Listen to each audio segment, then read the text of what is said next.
Assalamualaikum warahmatullahi wabarakatuh. Selamat berjumpa kembali dengan saya, Sumira. Hari ini kita akan belajar mengenai persamaan garis lurus bagian ketiga, materi matematika kelas 8 semester 1.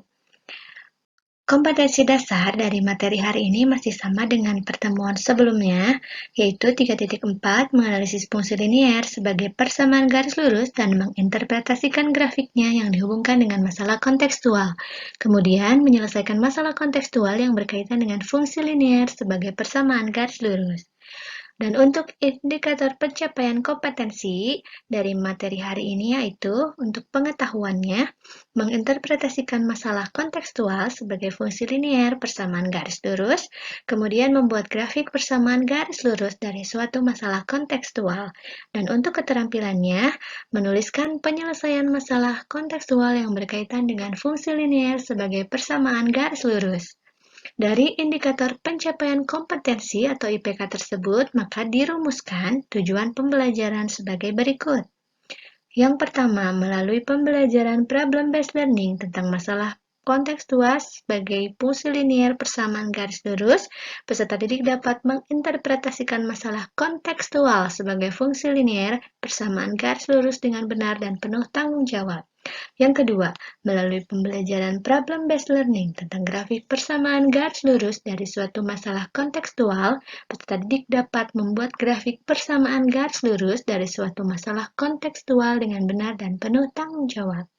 Yang ketiga, melalui pembelajaran problem-based learning tentang grafik persamaan garis lurus dan suatu masalah kontekstual, peserta didik dapat menuliskan penyelesaian masalah kontekstual yang berkaitan dengan fungsi linier sebagai persamaan garis lurus dengan benar dan penuh tanggung jawab.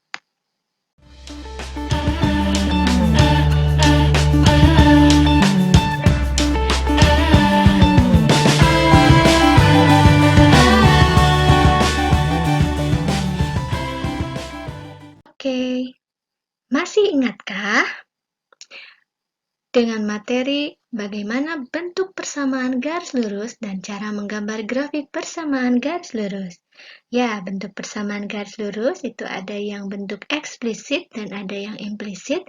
Kemudian kalian juga sudah diajarkan bagaimana cara menggambar grafik persamaan garis lurus pada pertemuan sebelumnya. Silahkan diingat kembali agar pada materi kali ini kalian bisa mengikutinya dengan baik. Oke. Interpretasi masalah kontekstual ke bentuk persamaan garis lurus.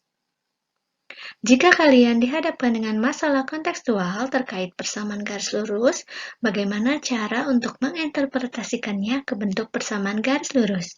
Dapatkah kalian membuatkan grafiknya? Oke, mari kita pelajari bersama-sama. Di sini ada masalah.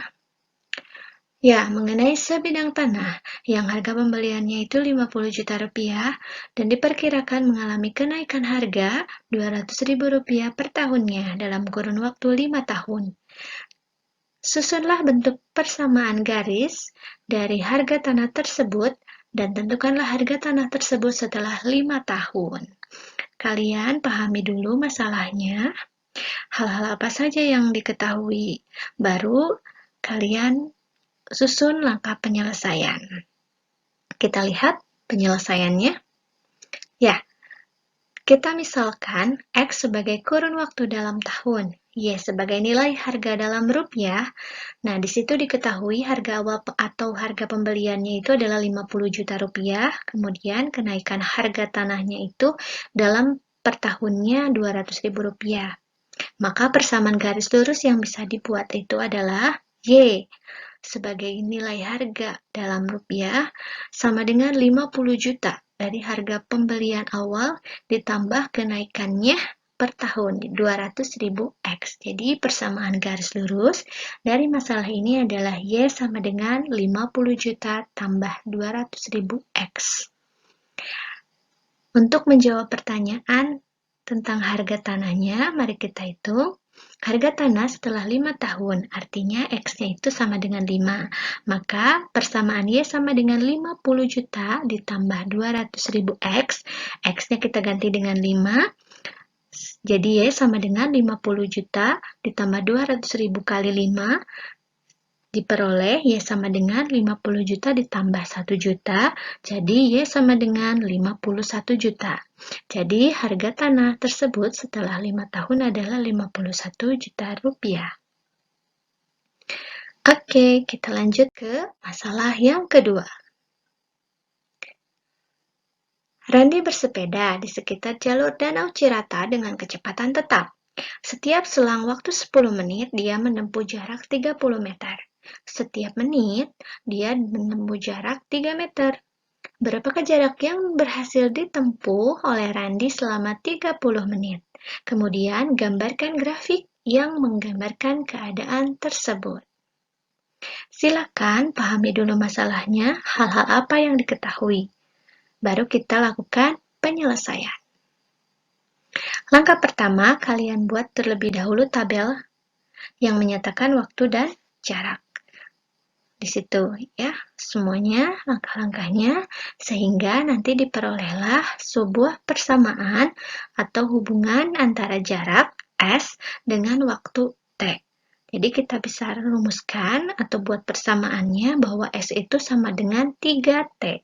Kenapa 3T? Karena setiap menitnya jarak yang ditempuh adalah 3 meter. 1 menit jaraknya 3 meter, 2 menit jaraknya 6 meter, dan seterusnya. Ditanyakan di sini berapa jarak yang berhasil ditempuh selama 30 menit. Nah, kita hitung. Untuk T sama dengan 30, maka S-nya sama dengan 3T. S sama dengan 3 kali 30. S sama dengan 90. Jadi, jarak yang berhasil ditempuh selama 30 menit adalah 90 meter. Nah, dari masalah ini kita juga bisa buat gambar grafiknya. Nah, grafiknya di sini seperti biasa ada kotak-kotaknya, kemudian sumbu mendatar sebagai waktu, kemudian sumbu tegak S-nya kita tuliskan dengan interval ya di situ, dari yang T-nya dari 5 menit sampai 30 menit, kemudian jaraknya dari 15 meter sampai 90 meter.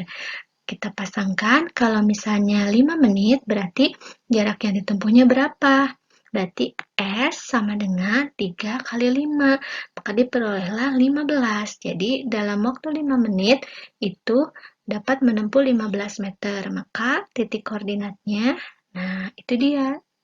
Dari 5 sampai 30 menit, jaraknya itu yang ditempuhnya adalah 15 sampai 90 meter. Titik-titik tersebut lalu kita hubungkan, terbentuklah sebuah garis. Nah, inilah grafik dari masalah ini. Oke, bagaimana? Sudah paham kan? Ya, silakan coba selesaikan masalah pada LKPD secara berkelompok. Wassalamualaikum.